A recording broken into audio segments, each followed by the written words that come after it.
601e journal de bord. Bonjour Jean-Marie Le Pen. Bonjour. 2020, quelle année? Alors dans quel ordre prendre les choses? Je vous propose de penser d'abord aux forces de l'ordre, que ce soit l'armée, que ce soit la police, la gendarmerie, avec de lourdes pertes cette année sur le théâtre extérieur au Mali.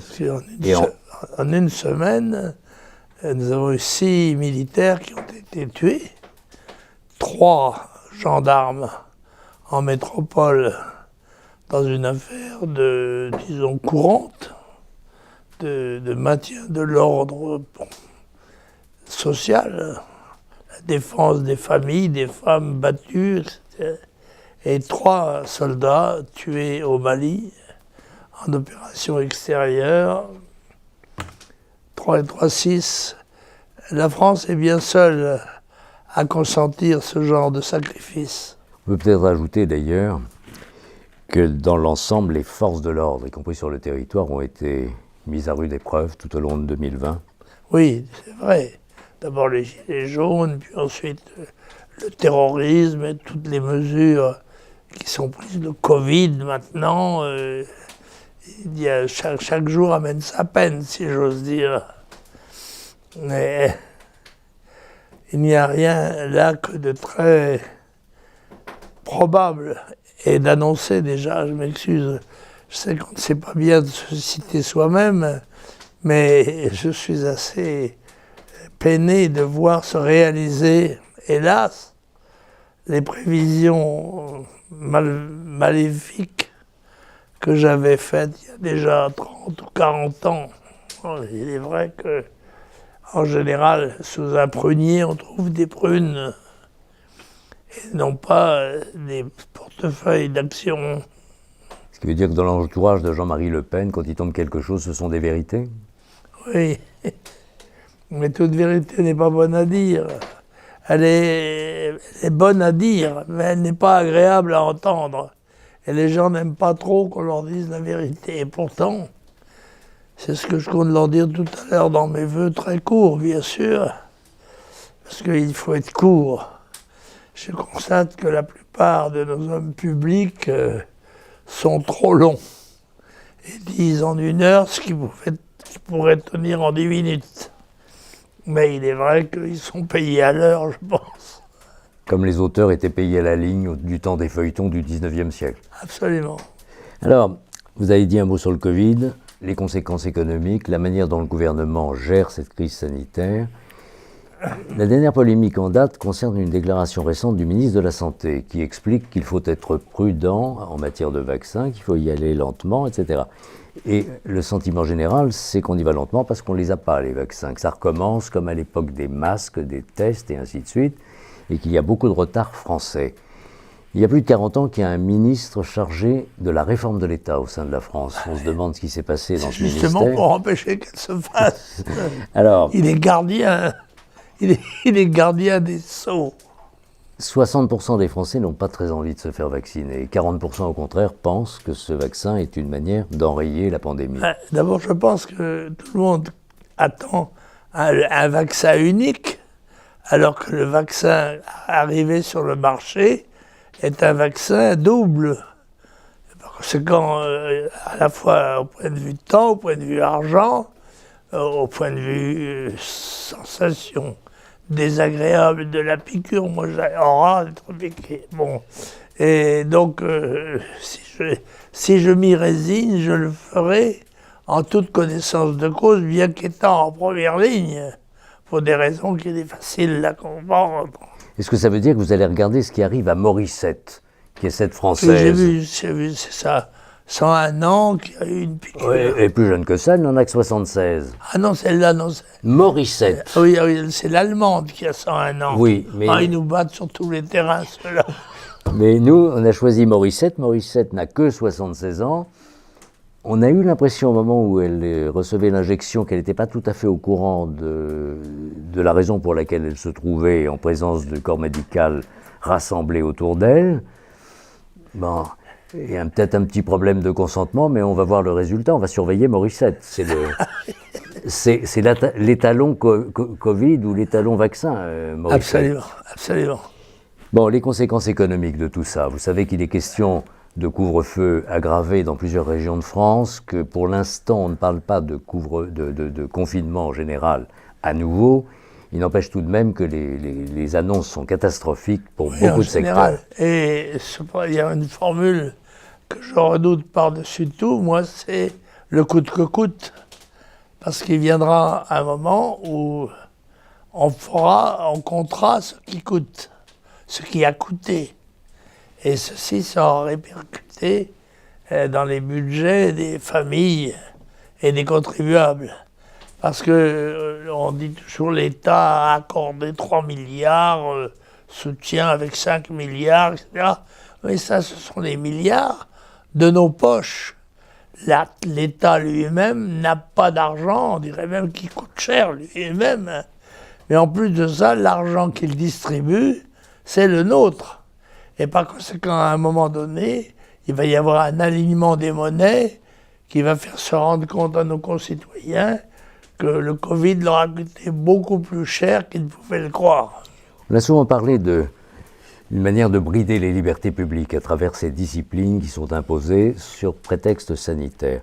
Vous parlez de l'endettement. Est-ce qu'on ne peut pas penser que cet endettement finira d'une manière ou d'une autre par déboucher sur un ordre monétaire différent qui passerait par une altération des libertés publiques des peuples qui se sont endettés? C'est probablement l'objectif d'un certain nombre de sachants, c'est-à-dire de gens qu'on ne connaît pas, mais qui tirent les ficelles. Il n'est pas non plus certain qu'ils aboutissent dans leur programme, mais enfin, on peut espérer le meilleur, mais généralement, c'est le pire qui se produit. En tous les cas, il est absolument certain que tout ce qui a été dépensé pendant cette période, il va continuer de l'être. La réduction du temps de travail, etc., le soutien social bien nécessaire, mais très coûteux, va faire une addition à un moment donné. Cette addition, elle sera présentée plus ou moins loyalement d'ailleurs, sous une forme ou sous une autre, au contribuable français, contribuera bien sûr à diminuer son niveau de vie. Au demeurant, ce siècle qui a 20 ans, qui vient de finir ses 20 ans, aura vu le déclin français à peu près dans tous les domaines. Et malheureusement, il n'y a pas d'espoir de redressement dans le regroupement inopiné d'un certain nombre peut-être de braves gens, mais qui n'en touchent pas une, si j'ose dire, n'est-ce pas ? Et qui font regretter peut-être les politiciens professionnels avec leurs inconvénients, leurs bassesses, mais qui connaissaient le métier. Il semble que là, quand même, on tâtonne en permanence. Je sais bien que ça peut être une technique d'approche et de diagnostic que le tâtonnement, mais quand même, il ne faut pas en abuser, quoi. Alors vous avez remarqué, là, ça n'est pas un tâtonnement, que vous réussissez tout de même, alors que vous êtes chez vous, tranquillement, avec vos amis, autour du sapin de Noël, dans quelques heures, fêtant la nouvelle année, qu'il y a des membres de votre famille qui ne s'arrêtent jamais. Je pense à Marion Maréchal, votre petite fille. Ah oui, je l'ai vu faire une apparition assez brillante, ma foi, en face de quelqu'un qui n'était beaucoup moins qu'elle, il faut dire la vérité. Ça lui enlève un peu de mérite, mais tout de même, c'est une belle chance. Je crois que le succès nécessite tout de même une petite part de chance. Donc, dans la carrière de Marion, cet incident me paraît être plutôt de bon augure. Alors l'incident en question, c'est un déjeuner offert par un membre du cabinet du président de la République au mois d'octobre. Je dois dire que pour un déjeuner secret, aller dans une brasserie, ça me paraît quand même assez... Ah, vous savez que la brasserie Le Dôme, qui se trouve à Montparnasse, il y a une entrée secrète qui permettait par exemple à François Mitterrand de déjeuner avec sa fille Mazarine bien avant qu'on en découvre l'existence. Alors peut-être que cette fuite est organisée drôle, 2 mois plus tard, mais... L'idée de vouloir aller dans un grand restaurant de façon secrète, je trouve ça... On peut aller dans des appartements privés, chez des amis communs. Enfin, je sais pas, moi, quand j'ai eu ce genre de rencontre à faire, ce qui est naturel, il est tout de même naturel que dans une démocratie, les citoyens responsables de quelque couleur qu'ils soient puissent confronter leurs informations et leurs opinions. Je dirais même que c'est l'inverse qui serait dramatique. Vous vous souvenez? Et je crois que notre société évolue malheureusement vers ce type d'isolement à cause des masques, à cause des précautions d'éloignement qui sont prises. Eh bien, petit à petit, le Français, qui comme tous les hommes est un être social, est en train de perdre sa sociabilité et à s'isoler à la fois physiquement, intellectuellement, psychiquement, affectivement. Et je crois que ceci, on en verra les conséquences un peu plus tard, mais elles peuvent être dramatiques. Alors on plaint beaucoup les jeunes qui ne peuvent plus faire la fête. Certains psychologues affirment que 20-25% des Français aujourd'hui sont atteints d'un syndrome dépressif à cause des circonstances créées par le mode de vie qui nous est imposé par la situation. Cette jeunesse française, vous la plaignez vraiment de ne pas pouvoir faire la fête? Quand même, on a vu pire que ça. Il y a tout de même eu 2 grandes guerres et quelques autres. Mais vous savez, quand vous dites des choses comme ça, on vous accuse de relativiser. Ah oui, je sais, oui. Et même, comment dit-on maintenant, il y a un autre terme. D'appartenir à un mouvement complotiste, enfin le complotiste, hein, c'est ça. Maintenant, on est complotiste quand on est en désaccord avec l'opinion officielle. Dès qu'on émet, soit-elle courtoise, même courtoise, une argumentation opposée, immédiatement on est accusé de complotisme. Du temps de Poujade, et je vais passer à un sujet un petit peu différent, du temps de Pierre Poujade, vous fûtes un élu en 1956 dans la foulée de ce qu'on a appelé le poujadisme, vous en étiez une des figures, pour quelques mois au moins, mais enfin l'élection de 56 c'était ça.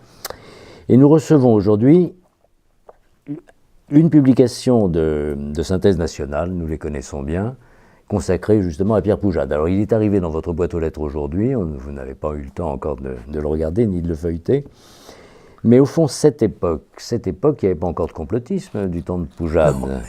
Il y avait des forces libres, populaires, commerçants, artisans qui sont aujourd'hui en première cible. On comparait par exemple le poujadisme au macronisme. Il n'y a rien de commun, parce que le poujadisme était un mouvement organisé, articulé autour de responsables et d'organisations professionnelles qui, le moment venu, ont donné un petit coup de pouce à la politique, mais alors que là, c'était un grand rassemblement populaire, donc dont l'inanité est la qualité première. Bon, il se forge tout de même un peu au contact de la réalité, un peu de métier quand même, mais c'est insuffisant, visiblement. Je voudrais d'ailleurs, à propos de votre citation, féliciter Roland Elie et faire pour lui des vœux particuliers de succès, parce que le travail qu'il fait avec Synthèse, la revue Synthèse, et comment dirais-je, les cahiers du nationalisme, c'est tout à fait remarquable, c'est un effort, c'est un homme méritant. Et le terme synthèse n'est pas usurpé dans la mesure où effectivement beaucoup des nôtres au sens très large, qui n'ont pas forcément toujours cheminé ensemble, s'y retrouvent. C'est le principe. C'est en cela que la politique est intéressante. Si c'est pour lire exactement la même pensée dans le livre, c'est 10 auteurs et une pensée unique, c'est horrible. Alors, toujours Synthèse Nationale, mais cette fois, dictature sanitaire, la vie est belle, belle, parce que c'est un mouton qui vous annonce le programme. Ce sont les dessins et les caricatures d'Ignace. Ignace, c'est un petit nom charmant, disait Fernandel. Alors, je vais me régaler avec ça, moi. Oui.